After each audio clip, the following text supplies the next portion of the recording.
Tired of that old eBay bio showing up and you can't find where to delete it? Here's exactly how to remove it in under a minute. I'll show you the exact clicks from login to save. Just follow along. So first things first, open up your browser and head over to ebay.com. This is where everything starts. Now you need to sign into your eBay account. Go ahead and enter your email or username and your password. If you have two-factor authentication enabled, just go through that process real quick. Once you are logged in, you will land on your home page. All right, here is where we need to focus. Look at the top left corner of the screen. You will see your username displayed there.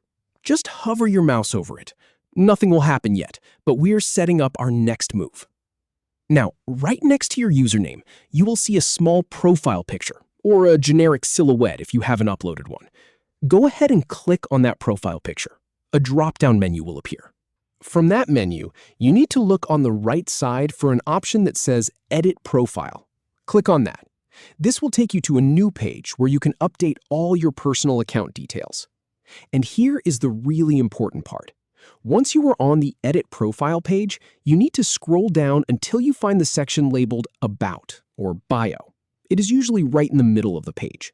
It might have some old text in there that you wrote years ago. Now, all you have to do is click inside that text box and delete all the text. Just highlight everything and hit the backspace or delete key until the field is completely empty. Make sure there are no stray spaces or characters left behind. So now that we have cleared that out, look for the blue Save button. It is usually at the bottom of that section or at the very bottom of the page. Click Save to apply your changes. And that is it. You are done. Your profile will now show no bio at all. If you go back to your public profile and refresh the page, that old About section is completely gone. It is clean and simple. So if you have been struggling to find where that setting was hiding, now you know. Just a few clicks and it is taken care of. Thanks for following along.